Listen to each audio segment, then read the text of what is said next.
Welcome to a pod of wings and filth, where two voracious fantasy readers dive into the magical, gritty, and sometimes downright filthy world of fantasy. This podcast, we chat about our favorite fantasy books, from dragons and magic to the dark and twisted corners of fantastical realms. I'm Morgan, and I think people who dog ear books are sociopaths. And I'm Heather, and books with maps get an extra half-star rating, even a bad map. We've got a lot of opinions, a lot of passion, and even more books to talk about.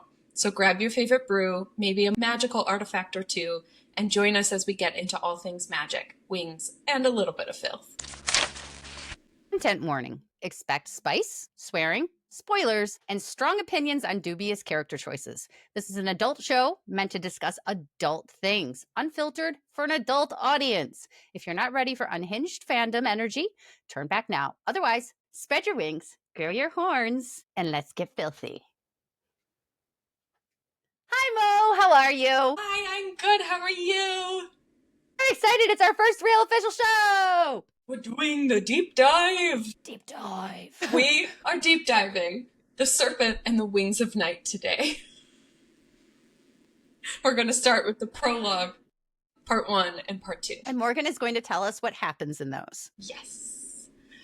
So, we are dropped straight into the blood-soaked world of Obi-Trays, where vampires reign, humans suffer, and the tone is immediately, no one is safe. In the prologue, 3 Nightborn vampires stumble upon a tiny human girl in the wreckage of her destroyed village. Right as they consider snacking on her, their king, Vincent, appears, powerful, terrifying, and inexplicably intrigued by this fierce little survivor who bites him like a feral cat. Impressed, he nicknames her Little Serpent and takes her home. Flash forward to part 1, Dusk, where that girl, Aurea, is now grown, deadly, and the adopted daughter of Vincent, the King of Night. She spends her nights hunting rogue vampires in human slums and grappling with her place in a world that sees her as prey. We meet Ilana, her only human friend, and get a glimpse of Vincent's truly heartwarming parenting style as he enters her into the Kajari, a once-in-a-century kill-or-be-killed tournament held in honor of the goddess Nyaxia. One winner, one divine prize, no pressure. Part 2, Full Moon, kicks off in the Moon Palace, where the tournament begins with immediate carnage. Ilana dies within pages. Welcome to the Kajari. Aurea meets Rain, a red-haired, cocky, and possibly dangerous Rishan vampire, who immediately starts bantering like he's auditioning for a romantasy slow burn. We get lore drops about the gods, the 5 moon-themed trials, and the fact that Nyaxia may or may not provide help depending on her divine mood. Oh, and Vincent stops by for a classic cold dad bonding moment where he gives Aurea some poisoned swords and a bottle of magic Advil. It's weirdly sweet. Part 2 ends with Aurea putting those swords to use in the first gruesome trial and forming a tentative alliance with Rain. Enemies? Allies? Potentially shirtless combat partners? Time will tell. I'm clapping because it was very good and I enjoyed it and I was trying to be quiet the whole time instead of cheering while she talked. Well done, Morgan. Thank you. That was difficult to do. Like both of us have a really hard time being short-winded. So Yes. and so Truly. much happens just in these first 2 parts. So Oh God, yeah. it really, really is difficult to get. Like we were going to do the first 3 and we were like, we probably should push part 3 into the next episode because there's so much world building. We really get to know the characters. We learn about all of the different vampire groups and we find out about the Kajari after we start to get to know Aurea, who is one of my favorite female main characters ever. Yes. I love her so much. She's so good. I'm glad you brought up the different vampires. If you could be, I think this is my first question for us. If you could be one of the 3 vampires, so we have the House of Night, the House of Shadow, and the House of Blood. If you could be one of those vampires, what do you think you would choose? Shadow is the one that can manipulate your mind. So yeah, that's where I'm going. I want to be able to. I know. Like if my superpower, if I could pick one, I'm not going to lie. And you can think it's shady as you want. It's telepathy. I absolutely want to know. Yeah, I want to know what people are thinking.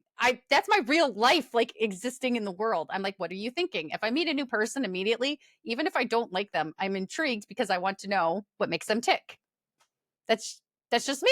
So yeah, I'd want to be. I'd want to be that. Is that I'm the therapist. I know. I know. And my answer is absolutely not House of Shadow, although I totally understand where you're coming from.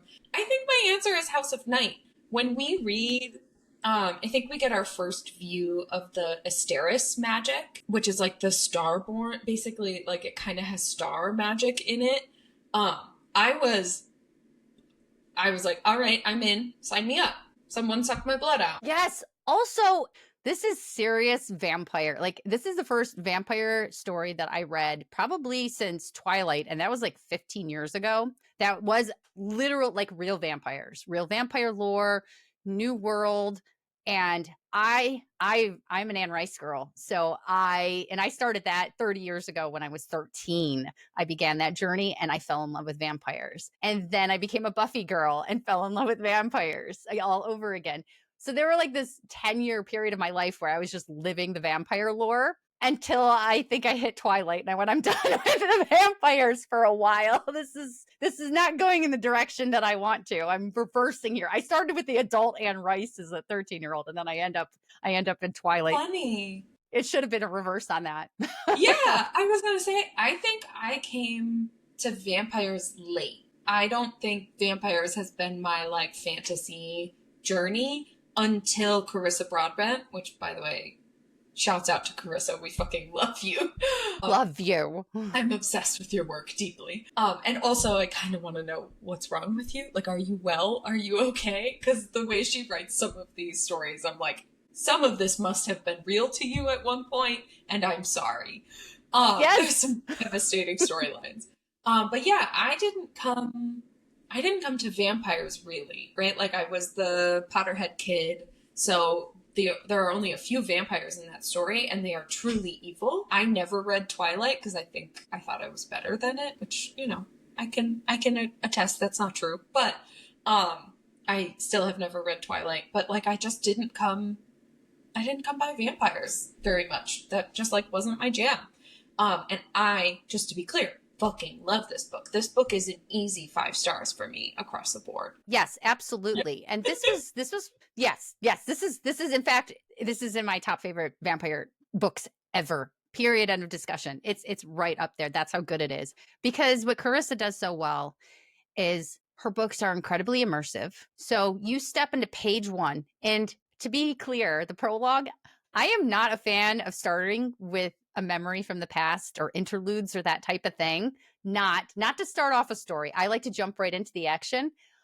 I love this just goes to show you it depends on the writer sometimes. But yeah. I love the interludes in this. And that's how we start off with the prologue. Is we are getting a memory of her past and how her vampire daddy Vincent, which Vincent, I know some people have like a thing for Vincent, but I saw Vincent as nothing but a problem from the start. So yeah. And in my mind, he looks like Lucius Malfoy. Yes. But it took me a while to picture him as blonde. Which he is. I will say the second reread, it became clearer. I was like, oh, he's like greasy, sleazy, slimy, like, ugh. Yes. Mm-hmm. Yes. Like, I feel like leveled up used car salesman. Seriously, because he thinks very highly of himself, but he also knows who he is. Well, we come to know all about that, like, he is the king because he basically in this world, like, it's eat or be eaten, right? Like, kill or be killed. So power above everything is like the only thing that is respected. And so you basically learn he earns his heir mark, which is the like tattoo, the fancy magical tattoo on his neck, which also was a little confusing because it felt sexy to me. And I was like, he's the dad? I agree. I felt that was actually, there are not many moments where I had Vincent sexy moments, which surprises me because often I think even if the villain's evil, sometimes I find them very attractive. I understand why. Trust me. I've done enough work that I know. But I don't really have that with Vincent because I am looking at him from the first page on from her perspective, but with my knowledge and wisdom as a 43-year-old woman. Mm-hmm. So I can empathize entirely with where she's coming from, but I also see his intentions. So I'm like, I know that what his true intentions are. But when he shows that air mark, and that's all he does, he keeps it covered, which I still don't quite understand, but he keeps it covered regularly. Mm-hmm. Yeah. But when he opens that up, I'm like, oh, well then.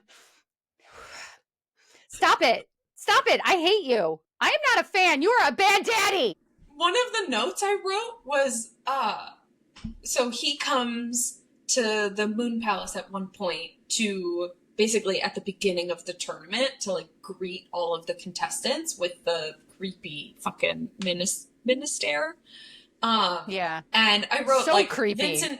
Vincent flexes his dick. Oh, I mean Airmark. Like it genuinely felt like he was flexing in the most literal way. I was like, man, just whip it out so we can all compare, I guess. It was 100% what it was. That is absolutely what it was, because he keeps it covered otherwise. It was, oh, do you know who I am and what I have back here? Worship me. Worship it. And honestly, like I said, it did the twist. And this is why it's so effective, is because I went, oh, yeah. I mean, stop it. Stop it. Right. I Wait, you're hate the you. dad. Oh, this is weird. I do think, though, particularly in the beginning, we see mostly the relationship between Vincent and Oraya, which at first is kind of strange, too, because it's like, she's a human, and he's the most volatile, vicious guy out there. So why would he take this human on? So that's a big, big question right away. And that's something that's constantly nagging me in the back of my mind while I'm reading. But it does seem and feel like his feelings initially are very sincere and well-intended toward her. She is a human in this world full of vampires. And even as a vampire in this world, it is dangerous if you aren't strong. Or if you're too strong, it's a problem, which we learned quite quickly also. It's a dark, very vicious, cutthroat world. And here you have food as your daughter literal that you prey. Adopted. Yeah. Yeah. Yeah. She stays locked up in her room. Well, and like, there are a lot of, I will admit, these are some of his like darkest red flag moments, but there are a lot of moments where he talks about offering her and having given her this better life. Like, don't you think I did right by you? Don't you think I did better for you? You could have just been dead on the street. And so there's this weird manipulation of that, of like, you should be grateful, right? But also in that, he still never, well, at the beginning of the book, we don't understand genuinely why he did any of those things. Like, there is this big question mark around why. She's literally, you hire, we find out, Ilana is a human blood vendor, right? She is hired on by the castle to feed the vampires her blood. And I think Oraya makes a comment that like most blood vendors in the castle don't make it a year, because eventually a vampire has too much bloodlust and kills their dinner, for lack of a better word. Yeah. And here's the thing, too. They don't have to drink human blood to stay alive. They can drink other blood, like they talk about in the beginning of having venison, which is deer, venison, if you don't know. Yeah. Cow, and chicken. Yeah, stuff that's more rich and that kind of thing. And also they can eat real food, which I always find interesting, because I'm like, why do they need to? But okay, if you can. I love the rules in the vampire worlds when they start expanding and are different. And that's another thing I do like about Carissa's world, is she has a lot of the standard stuff, but she also has her own twists and turns on it that make it very much so her own. Totally. But yeah, so you might be a human, and what they have is they have these human districts. And how the humans ended up in some of these, but there are human parts of the world where there aren't vampires. This particular area is just like the vampire world. So I don't know why the humans are there. Right. But they are, and it's a dangerous place to live. Well, and something that, so we find out that Oraya has been doing this sort of like middle of the night vigilante. She plays Taylor Swift vigilante shit constantly. It's just on a loop, clearly.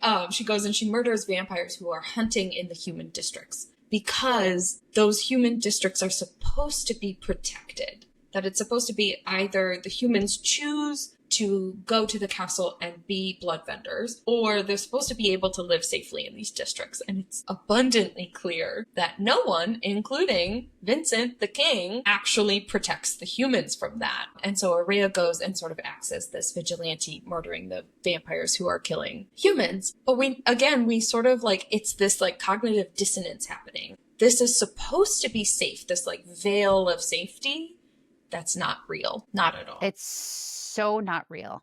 And we find out immediately too that Aurea does this. And I think one of the things that's most interesting, she's killing the vampires, but she doesn't see herself as a human. And that aspect of herself, she kind of loathes because she doesn't want to have any weakness because it's been drilled into her to have no weakness by Vincent. And she's also seems very obedient at first, but then we see this other side of her that is rebellious, that she sneaks out and goes and hunts vampires and she kills them every night. So little tiny, teeny tiny. And I picture her being like small size. Yeah, you too? Okay. Yeah, I think so. Like 5 feet maybe. Like a little tiny nug. Yeah, I picture her being super tiny, but like super powerful and badass and fast. And she's also incredibly intelligent. She's very, very smart. And it's one of the things I get to enjoy in the story from page 1. Especially when you have younger female main characters, sometimes because you are younger and you don't have experience and wisdom in life yet, a lot of the times that's what happens in these stories. The main characters get the wisdom throughout the story and learn as they're going on. But that can get a bit tiring. And it does sometimes feel like it's an excuse for the characters to do dumb things rather than write a smart character. And what Carissa has done with Aurea is written an intelligent character without life's experiences and made smart choices in tough situations. So there aren't like all these plot devices that happen. It is, she makes real mistakes, but they aren't dumb. They are the best choices that she could make with what she has in front of her. Oh, yeah. It's not just, I'm being extra stubborn for no reason whatsoever. Right. Which is such a frustrating. Yeah. Yes. That can be such a frustrating trope, I think, in some of these fantasy books. Is because she's young, which again is a choice you and I will rant about many, many times over the course of this podcast, is that she doesn't have to be young in order to be naive or in order to be sexy. But Carissa never does that for that purpose. But yeah, she's so sharp-witted. She's so sharp-tongued. There's a lot of parts where you can tell she has absorbed so much of that vampire, awareness, right? That like truly she is scanning constantly her surroundings and scanning the people she's interacting with, which, by the way, in the therapy world, we call that hypervigilance. It's often that prey response of needing to be on high alert. So it's an interesting way that her humanness kind of takes a backseat as well. And it also explains why she's constantly on edge. She can't ever relax. Even in her own room, she can't relax. It might be locked, but that does not mean that someone with vampire strength can't break it down. And that's one of the things you find early on too, is Vincent has told her, you can't go wander the castle. It's this big, glorious gothic castle in my mind. Like, so I feel, so she can't even explore and enjoy this privilege she has. And then we start to hear right away too, especially when they're getting ready for the Kajari, which we will explain a little bit in a minute here, when they're getting ready for the Kajari and all these other vampires from the other vampire realms start coming over, is they refer to her as Vincent's pet, not his daughter, not his heir, his pet, which they look at people as food. So it's strange to them too, which again, for me, while our passenger princess here is enjoying it, I'm going, what is going on? Why does he, I need to know. Why does he keep her? Why does he have her? So there must be something special about her.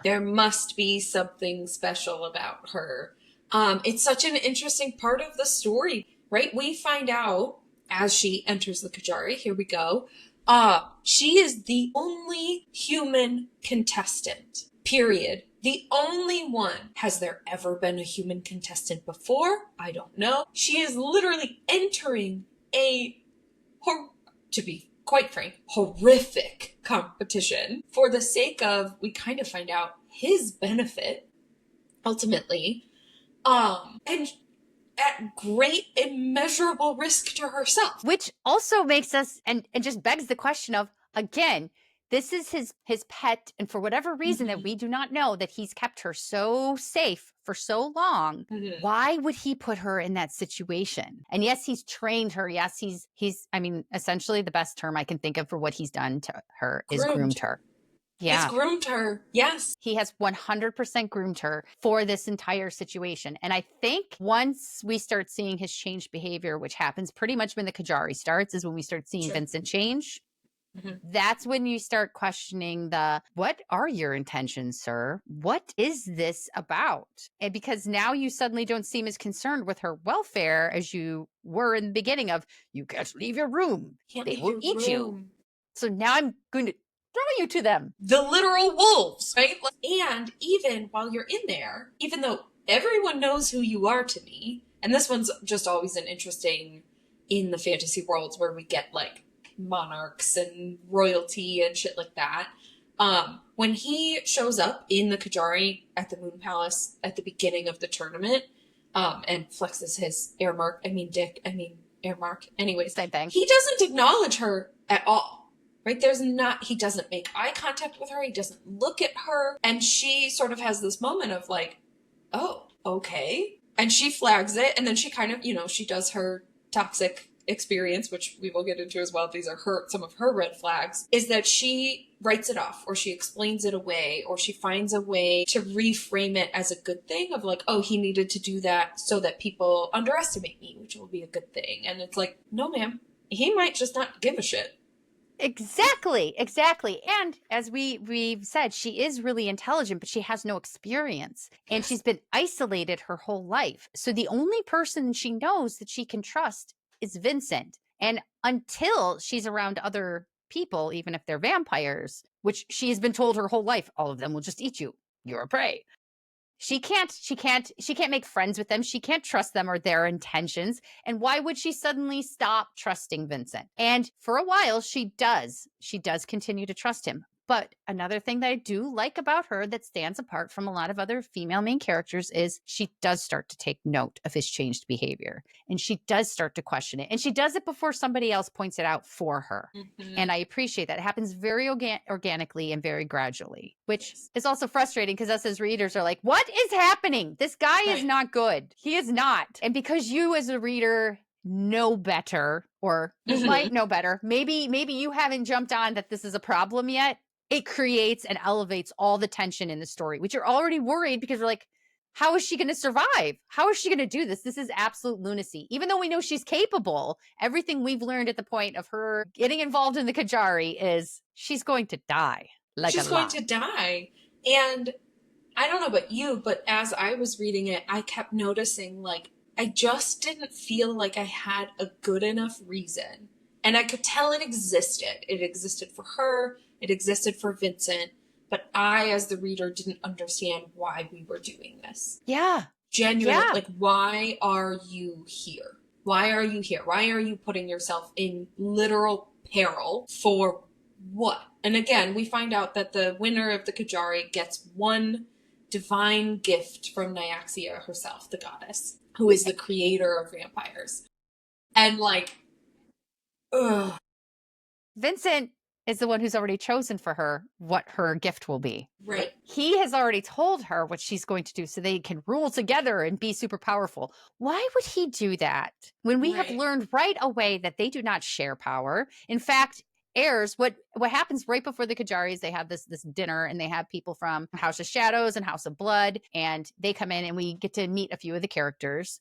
And one of them is deformed, and they explain, how did you pronounce his name? Ephraim? No, Ibrahim. Ibrahim. Thank you. Ibrahim. I listened to the audiobook while I was reading it this time, and I still can never get his name right in my head. Like some of them I'm like, oh, that's exactly how I pronounced it. And I was so excited. But him, I get it wrong every time, even though I continue to hear it. But him, he has been destroyed essentially because he was too powerful. He had mutilated. Thank you. He was really powerful. And he was the heir to his throne, or one of the potential heirs. Yeah. So they messed up his feet so he wouldn't be a threat to them anymore. Yeah. Meanwhile, we have Vincent over here who's like, I'm going to share all this power with my human adopted daughter. It doesn't pan out. It doesn't add up. Ibrahim is a tragic story. Truly tragic. Because he's sort of the perfect example of how vicious this world is and how ruthless this world is. They have hobbled his feet. You're supposed to understand that they have like damaged his wings in some kind.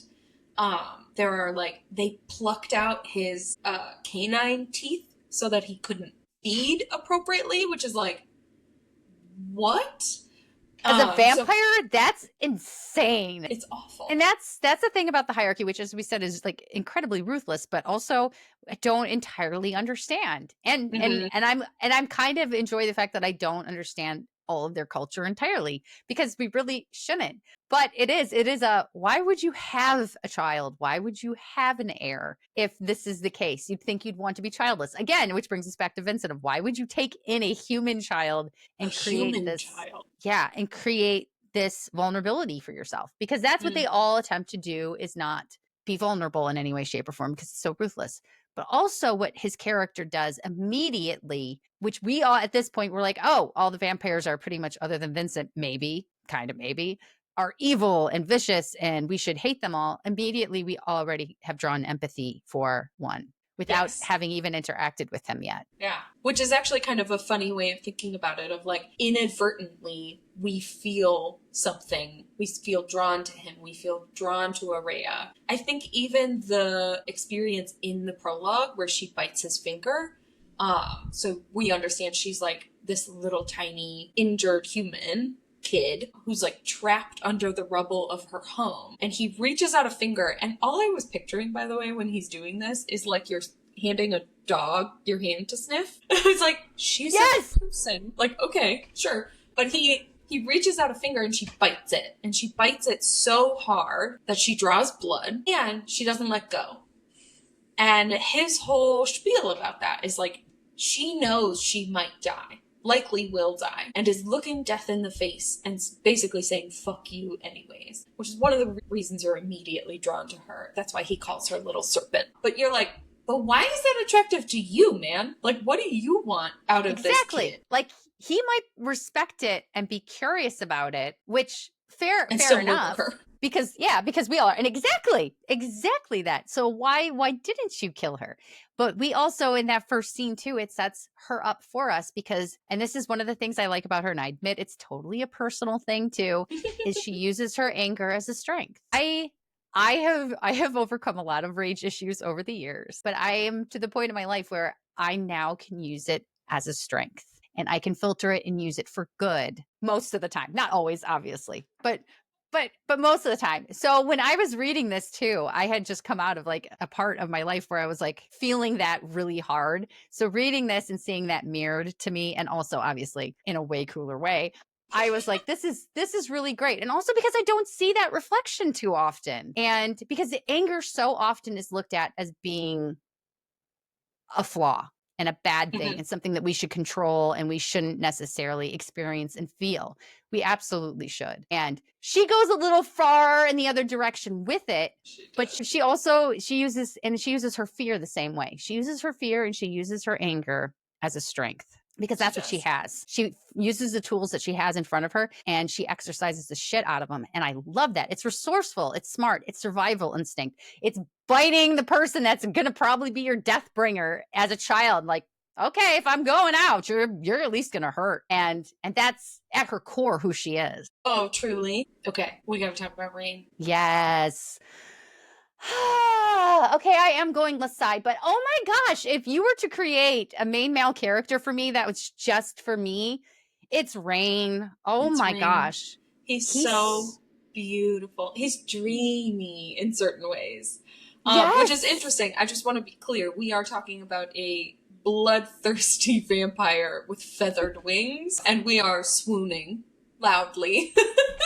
There might be something deeply wrong with us, but he's perfection, and I love, again, we get our first bits of banter with him and Aurea in the Moon Palace. We also get our first glimpse of him caring for her and saving her, because when they're first dropped into the Moon Palace, she can hear basically the, like, vicious bloodlust going on, and she hears Ilana dying. Her one singular human friend, R.I.P. Ilana. You sounded fucking hilarious and like a good time.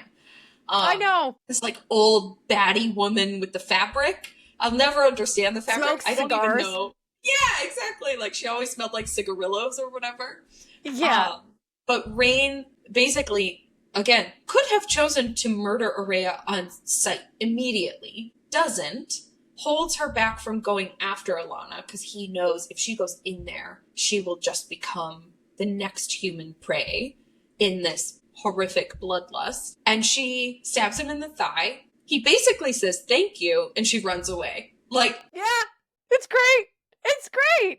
It's really great. And at first you don't know that it's him that she stabs either because it's a dark room. That's true. And the only introduction we've had to him at this point was at the dinner the evening before, and we see him looking at a painting, and he's behaving differently than the other vampires. Which, why would he be doing that? Because he's beautiful, and we need to know about him when he shows up later, which not only does he have those wings too, one of the things that set him apart from a lot of other main male characters, we get a lot of the dark and handsome, dark and broody. He's not actually like that broody. He's not, but he also has red hair that's so dark it's almost black. Yes. And that's for me, sexy. That's working it for me all day long. Like all day long. His color is described so vibrantly, right? He has this red hair. His feathers are these shades of dark red to black. He has red eyes, I think. I think his irises are red. And there's just this like vibrancy that she describes his color in. And it's interesting, something that I had noted was the only times we really get references to color, especially beautiful color through Aurea's perspective, is when we're talking about Alana and her fabric, or when we're talking about Rain. Yes. It's the people that she and also it's red. Drawn to. Mm-hmm. Yes. I think she kept the fabric with her because that was her connection to humanity. That's who she was to her. I think that she loved her, obviously, too, but carrying around a bloody scarf is not a smart thing to do in the situation she's in. And we already know that she's smart and she's strategic and wouldn't make silly mistakes, like when she finds the greenhouse to stay in, because they're staying in this giant palace, but she's there with vampires. Where is she going to be able to sleep? Where is she going to be safe?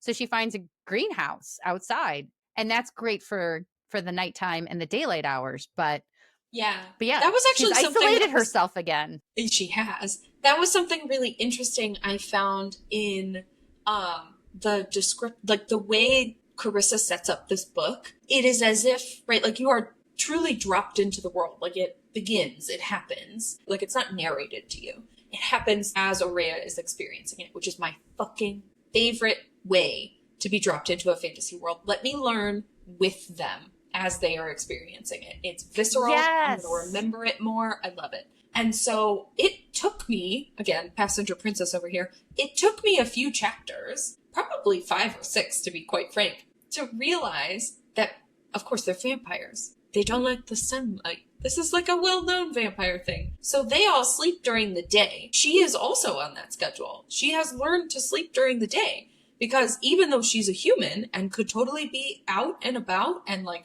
roaming the world, roaming the streets safely, she doesn't. She chooses to move through the world the vampire way. Now, this is why she chooses the greenhouse as her safe spot, because she can sleep in the direct sunlight through the windows and not be damaged, whereas the vampires can't come get her there. Like there is vampire lore that suggests that when daytime comes, they immediately fall asleep. There's a lot of vampire lore out there that does that. That is not the case here.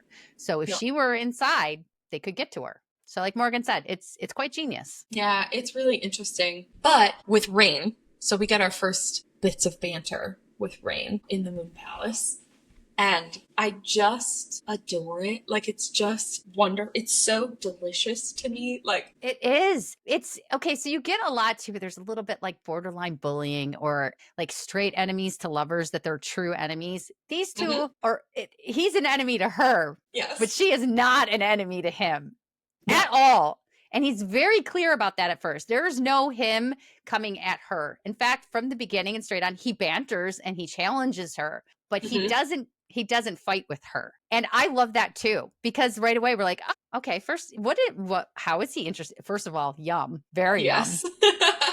Very yum. We learn right away that he's very powerful. He's very beautiful. And clearly he's smart and he's charming. Like, he's so charming. Panties, take them. I'm throwing them at you right now. Seriously. So immediately too, and this is, I hate it. Sometimes I hate it when I like a main male character or even a main female character right away like this. Cause I'm like, I know this is going to be a journey, but I know what I would do in this situation. And I wouldn't need time to change my mind. Right. I already did. Right. You had me I at already hello. made it up. You had me at hello. Truly. Rain is a you had me at hello. Like I loved him right away. And, he really is. And I think that even she did too. She noticed him in the castle. And then at the Moon Palace, she does engage him. And there is this banter. She finds out that he is the one that she stabbed. And Oops. Yep, my bad. And then he puts on a show and essentially kills the dude because she killed a vampire. And it was his brother.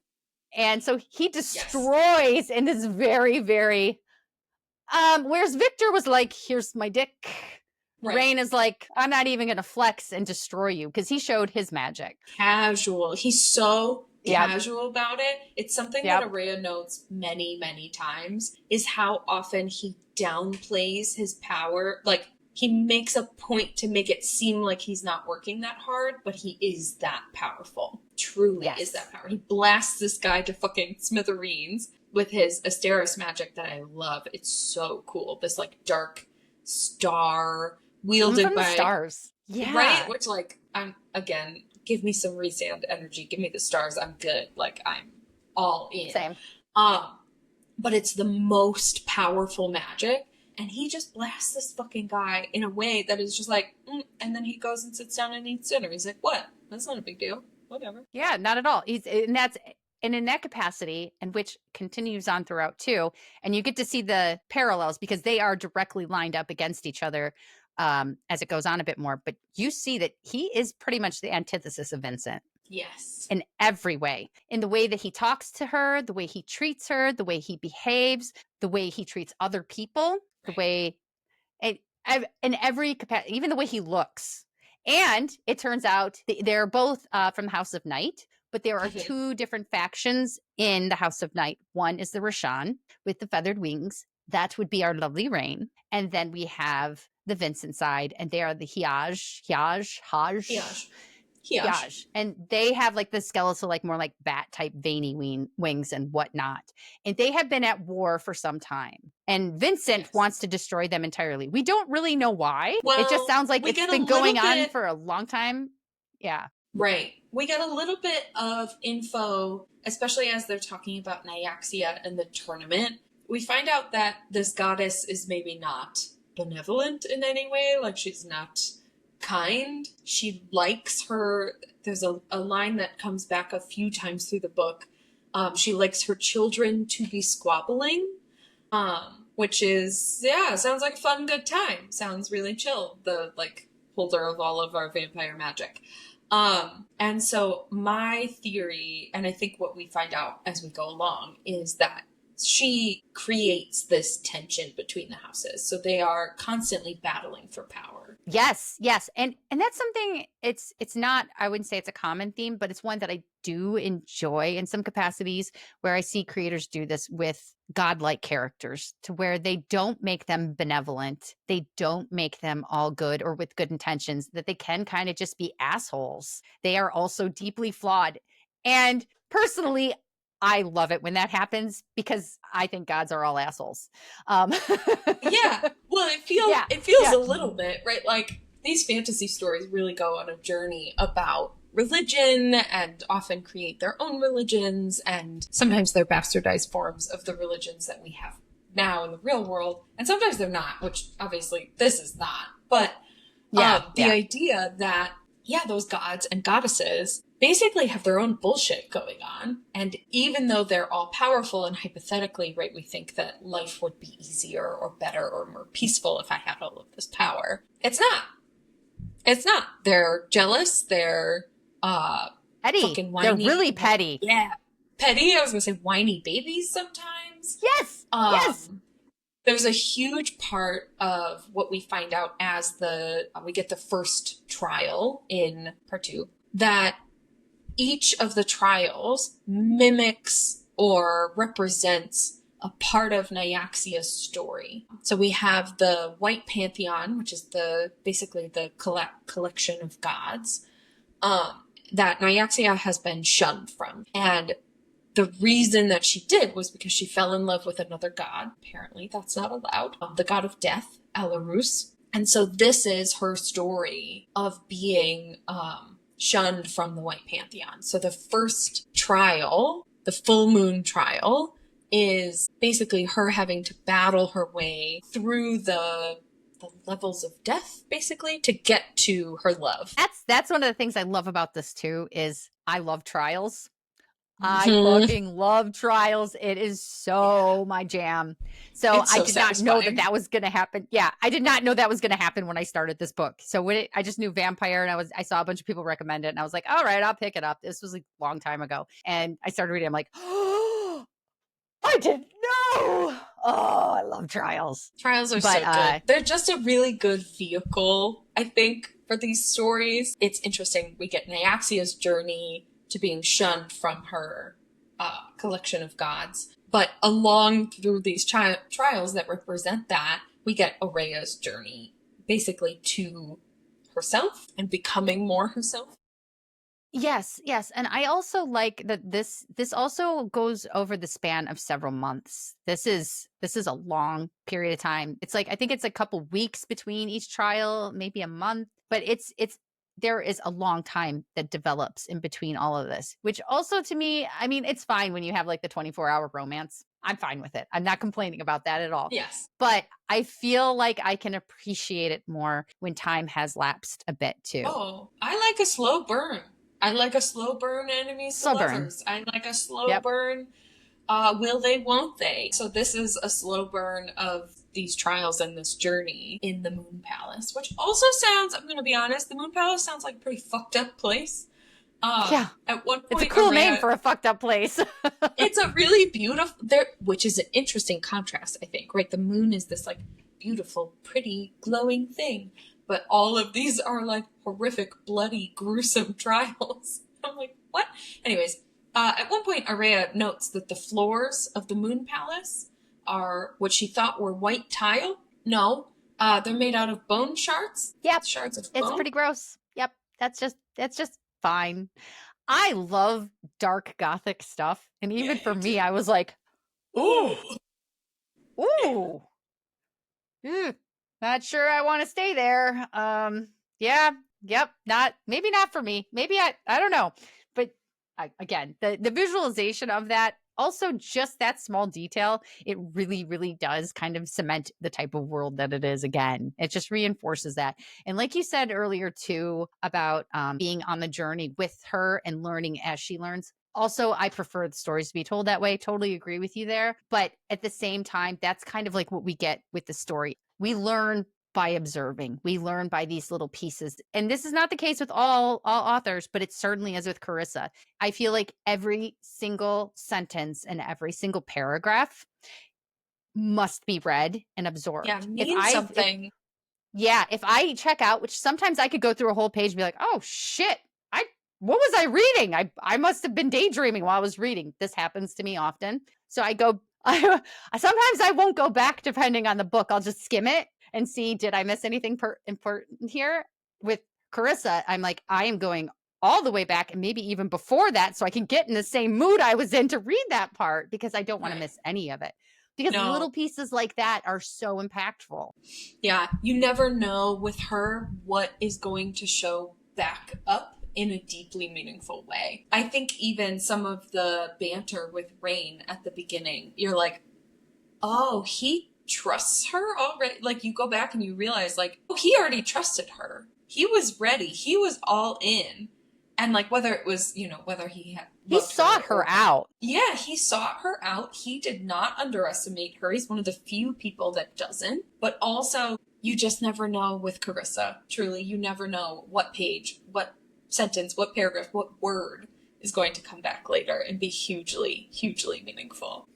It's true. One of the things that I think is noteworthy is a repetitive thing that Aurea does is she meets. They don't have to stay in the Moon Palace. They have to be in it by a certain time every evening.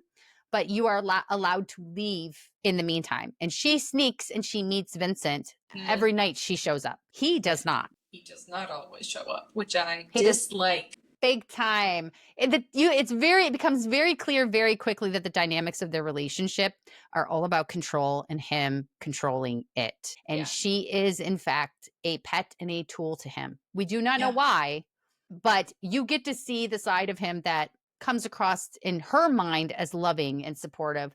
But even that starts to fracture, even right here. The first time she meets with him, she has the scarf. She has the scarf, and he's like, what is this scarf? He doesn't know that she's been sneaking out killing vampires all these years. Right. He has no idea. That's her little rebellion. Yep. That's her private thing that she's kept to herself. So he's like, where did this come from? And he's already skeptical. Like, did you make a friend? What is going on? Why would you carry around a bloody scarf? This is stupid. How dare you make a friend? How dare you be human? And that continues on throughout too. But this is one of the things that I find to be the most curious, because he wants her to stay alive. He wants her to win. Obviously, he does not want her to die. There's no question that he doesn't, even though his behavior contradicts it, I feel like we know that he does not want her to die. He wouldn't have put her in it. He wouldn't have groomed her all these years for it and for whatever his plan is. Whether it's because he has a true affection for her or because she's a tool or both, we don't know. But it's clear he cares about her. However, you need allies, particularly her being a human needs allies, and he wants her away from everybody. He wants to continue that isolation. Contradiction. Mm-hmm. Like, yeah, and he has to know. He's not stupid. We know that Vincent is incredibly intelligent. He is the weave master of the stories and manipulation. But it is very clear just from this first moment that when she has the scarf that he's like, why would you have a scarf? Are you having feelings over there, little human? And then he's kind of... How dare you? Yeah. And she feels that right away because she needs the comfort. She needs the encouragement. She's alone in this hellscape. Yeah. It's interesting to bring up sort of this like contradictory piece of Vincent. He's such a complex character, honestly, which I like my villains. And he's also not a good guy. He's also not a villain. Like he's both. He's all of the above. He's her dad. It's so conflicting, which is beautiful. It creates this beautiful tension in the story. But in her first meetup with him outside of the Moon Palace, right, he gives her the, I called it magical Advil. It's basically just like human grade medicine potion that she has a cut on her hand. And again, like vampires are drawn to blood, and particularly human blood. So he knows cuts on her hand are truly deadly, potentially. And so he heals them, and he, while doing so, ridicules her for getting them. But he has no idea. He was not there. He was not a part of the entrance to the tournament. But he berates her and is like, how did you do this? This is so reckless. Like, how dare you? And she's like, I obviously didn't fucking do it on purpose, man. Like, what? And this is where you'll find me criticizing his parenting choices a lot. Because he just doesn't know how to parent, truly. Like, gentle parenting who? Gentle parenting what? No. And you can justify some of it because she does need to be so hard. She needs to be in control of her emotions in some ways. She does need all of these things to survive. So it's easy to justify and say, well, he's doing this because he loves her. It's the I hurt you because I love you situation. Exactly. She even says it at one point. I know that when he does these things, right, when he provides the medicine, he also gives her she's a dual wielder. She gets these beautiful poisoned blades that give her an advantage. And she says, like, I know I will never get those words from him, meaning I love you, but I know that this is how he shows me that he loves me. And those are the first red flags where I'm like, whoa, girl, whoa. Yep. If you have to qualify that, there's a really big problem. But she also has no way to compare it to anybody else. There are no other vampires with human children. No.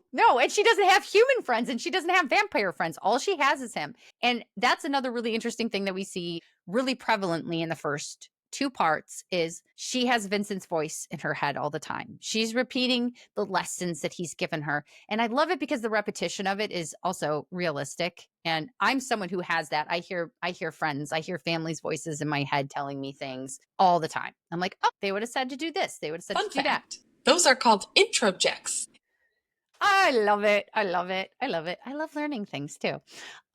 She has this constantly with Vincent, and I really do like this aspect of it too, because we see how he's not there, but we see how he's influencing who she is, what she does, and how she makes her choices. And then we also start to see, as we hear him less, or eventually we start to see her reject and other people's voices. Those two things start to happen simultaneously, and it's one of my favorite parts of the story. It's so good. It's so juicy when that happens.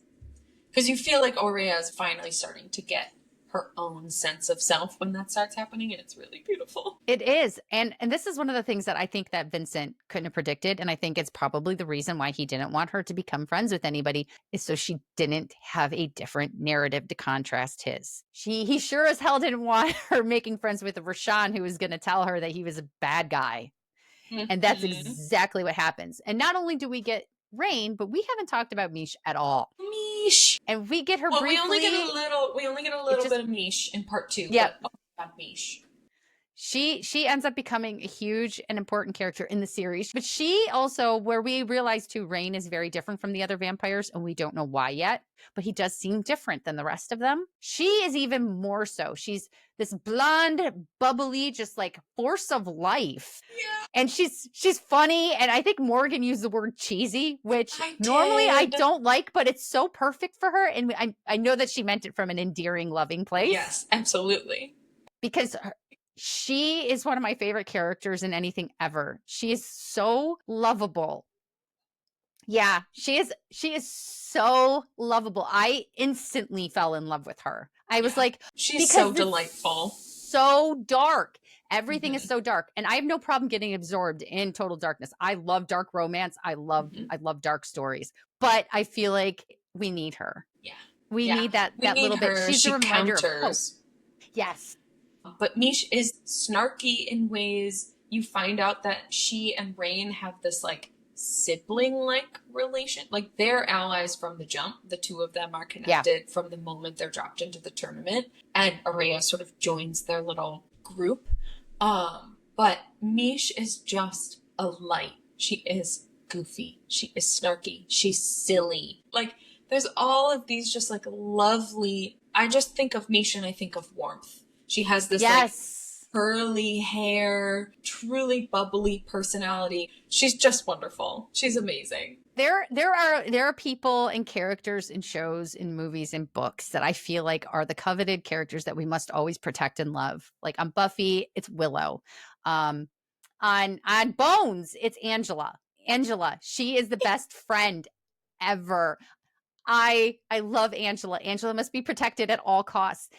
These characters do not exist regularly within storytelling. So when we find them, that is my instinct immediately is, we must protect the Mish. We must protect her. Nothing bad can happen to her. I love her too much. It's a dark world also. So I'm like, oh my God, is she gonna die? Are they gonna kill her? And those are the thoughts that go through my head right away. I'm like, oh no, I've been hurt too many times. You know who Mish reminds me of in real life? And this is a shout out to a real life friend of ours. Mish reminds me of Katie. Katie? Yeah. Yes. Although Katie's not that bubbly. She's not that bubbly, but no, she's that friend though. She's that friend. She's that light. She truly just like brings light into a room anytime she walks in, which absolutely I would say this to your face, Katie. And so she's gonna listen to this, so she'll hear you. Yeah, exactly. yeah, that's great. Well, I joke too. I always tell her she's my Willow from Buffy. So you had the exact same thought I did. She does so, and she sincerely wants the best for you. She cares about you. She wants you to succeed at whatever you're doing, and she will. And she's also self-sacrificial in that way too. Yes, which is yes, good and bad. yes. So if you are listening, Katie, we love you. We love you deeply. So anyway, the next trial is one that requires allies. Yes. So we leave part 2 with her very, very badly injured and deciding that she needs allies and that Mish and Rain are probably her best choices. And we also leave it with Rain. And I call this a big green flag because this is what I like about him most from the beginning is he tells her the brutal truth. He does. He does not sugarcoat it. Nope. And he doesn't do it from a bad place or like rudely or like, I don't care about your feelings. He feels like she deserves to be told the truth because I think he instinctively already knows that Vincent has been keeping the truth from her for her entire life. I think that's who he is too. I would say I think it's who he is, and I think he does it because he respects her. Like, I truly just think it is one of those things where he's like, of course, like, why would I, what? Yes, you have probably not been taught this. You have been sheltered, which, spoiler alert, is true. But yeah, I think he just respects her overall, which actually, I'm glad we're ending on that note because we need to talk about our top 3 favorite winged book boyfriends of all times. And I'm going to let you go first.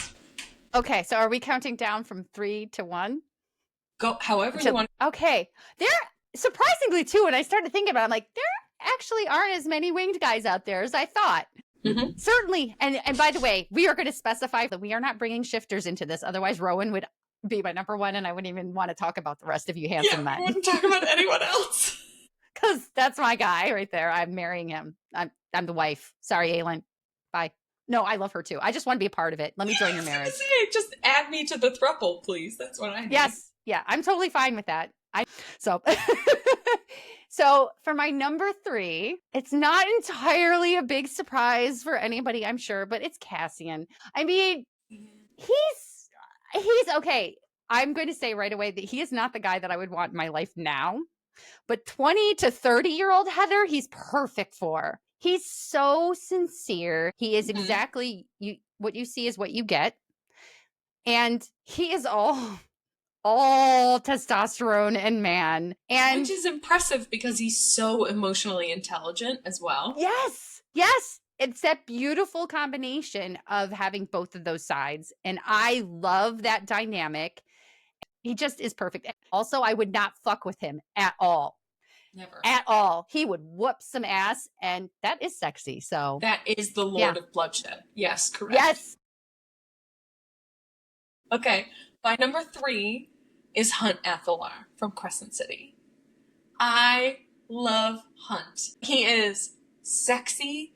It surprised me how much of a lover boy he is. Honestly, like he and Bryce, while they have so much snark and banter together, he also is so genuinely sweet, even though he's supposed to be this big, bad, like, legendary warrior. And, like, he's just a lover boy in there, Like, yeah, he just hasn't been able to let the lover boy read. And I picture him as perfect for you too. I could see you guys watching football together.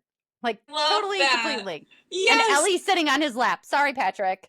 First of all, it's Sunball. And second of all, Ellie would love that. And also, that's exactly, right? Like, he's such a lover boy. He, like, sits on the couch and watches Sunball and, like, pets Syrinx and is just, like, content as hell. It's so cute. I love it. He's a pretty big green flag guy. I'm right there with you. I like him. I fist bump him. And then maybe pinch his ass and run. Okay. So number 2, this is not really even shocking. In fact, I don't think you should be allowed to have this list if you don't include Rhysand. Right. I feel like he's going to be number 1 on most people's lists, which totally fine.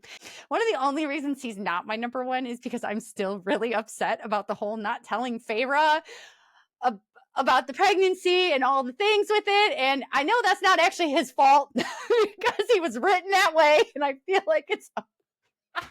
it's not real. It's not real because it's not real. He's fiction. I'm in total denial. But we have not gotten a book in a long time. And sure. I need to hear him, and I need him to tell me. I need him to tell me the things because I will listen. I promise I will be. I'm a brat. But if you are a strong winged man, I will eventually listen and follow your rules. as long as I agree with them. I am He's such a also problem. just the OG. He's the OG Yeah. winged book boyfriend. Look, he's just so smooth and slick and confident and sexy and also fucking funny. He makes me laugh. Being funny is the number one most attractive thing in another person. Yes. Friend, boyfriend, romantic, otherwise, doesn't matter. Humor gives you extra points in what you look like. You become way more attractive to me the second you make me laugh. Yes. Big time. I would spend all day just bantering with him, and I would be happy to lose to him every time. But I'd make him work. I would definitely make him work for it. But I do. I love him. I love him so much. And he has that whole self-sacrifice thing going on, too. I sense a theme arising. Yeah, I was going to say it's quite common, but, I like what I like, and I'm not apologizing for it. And I'm clearly not alone here. Of course not.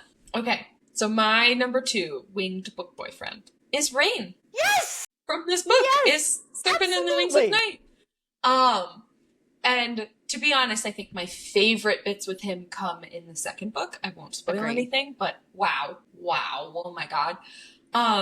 But I just adore him. I think we talked about it a lot already. The way that he is honest, he's earnest in a lot of ways. He is that green flag guy who also could still blow you apart with his magic.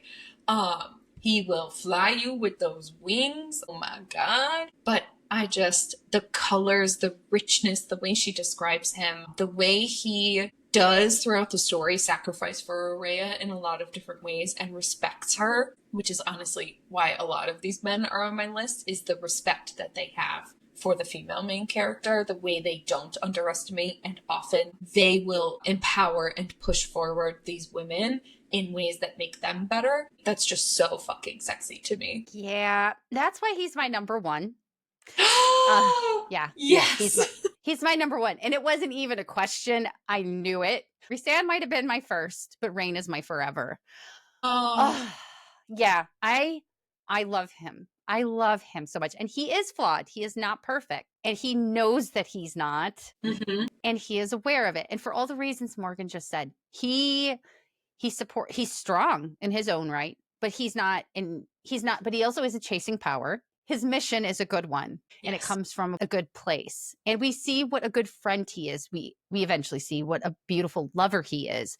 He's just perfect. And he is fun, and he is funny too. He makes me laugh also. He does make me laugh. He also would not take my shit.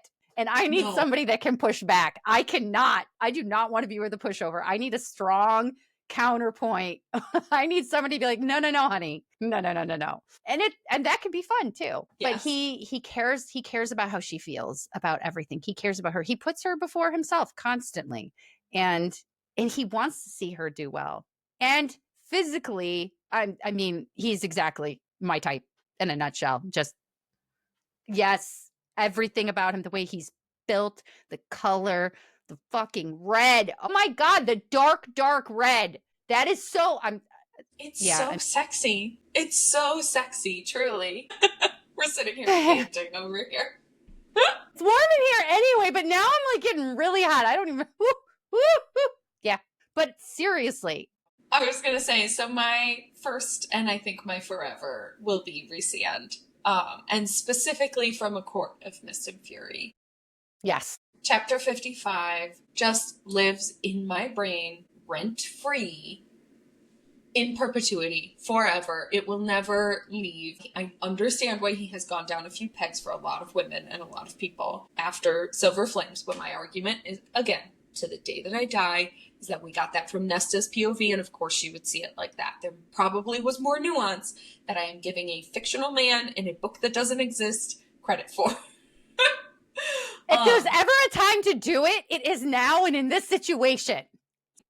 It was the first time I saw a love story play out in imperfection, right? Like, he loves Feyre before she understands who he is. He loves Feyre for who she is. Again, that self-sacrificing bit also shows up a little bit for me, although it's not always my favorite. It's one of the flaws I can recognize in him that is actually quite beautiful. He would have literally sacrificed her marrying another man if it was going to make her happy. So his ability to put her happiness over his need for care and love, beautiful, just stunning. And yeah, that wingspan, my argument is his wingspan is the widest. Actually, to be fair, I think her wingspan is the widest, but that's a different conversation for a different day. Totally different. Totally different. But yes, also I agree. Okay, do you have any honorable mentions that didn't make the list? I would probably put Hunt on mine. I would not put Hunt for me. I don't think Hunt and I would be, I think Hunt and I would be like home dogs. We would be buds. Home dogs? We would. I would totally hang out. That is a dude I would hang out with. Like, that's what I think when I read him. And I love him. Like, a lot of times we insert ourselves into these situations of like, what would I do? How would I react? Or how do I feel about him? Him, I never really did that with. I just kept liking him for Bryce. Yeah. And I love him and I root for him. And he's a good guy. I love him. He's wonderful. So yeah, I wouldn't bang him, but I'd definitely be buds with him. And I would definitely set him up with my friend Morgan. Okay, I have 3 honorable mentions. Oh, I love Number this. 1, Talamir Starling from Slaying the Shadow Prince. Yes, I completely forgot about him. Great choice. Ow, he's so sexy. Okay, so that's... So oh, sexy. I lied. I have 4. Just realized I have 4. Okay, my second one, Nadir from Artifacts of Oranos. Yes. Oh my agreed. God. That's a sexy Agreed. man. Oh.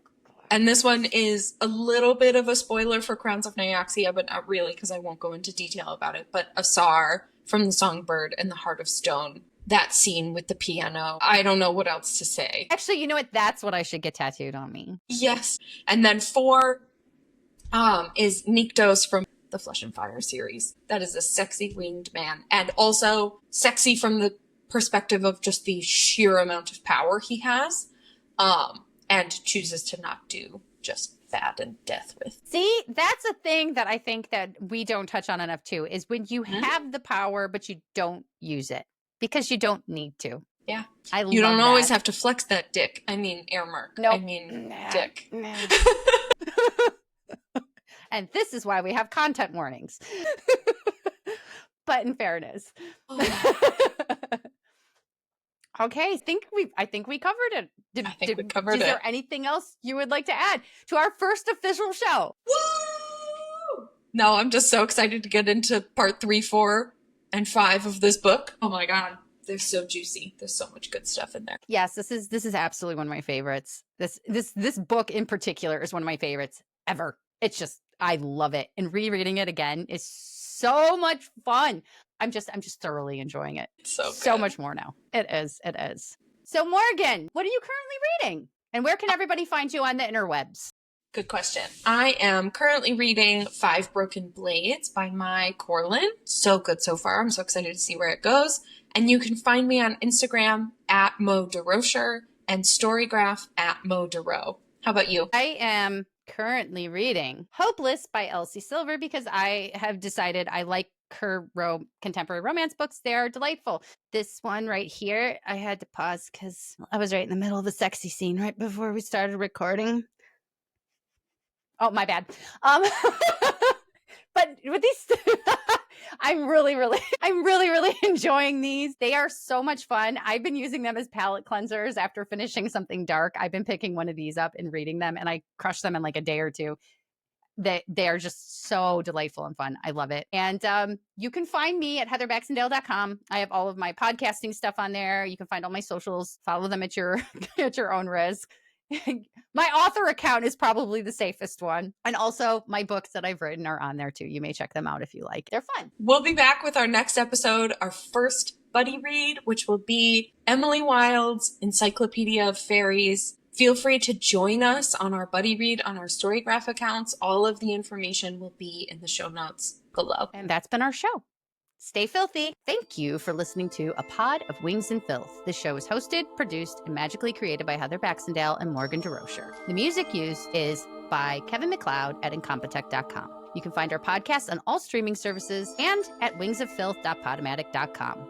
You can also find us on Instagram, TikTok, and YouTube. So please give us a follow and please give us a rating too. Your support helps us so much. To the stars who listen and the dreams that are answered.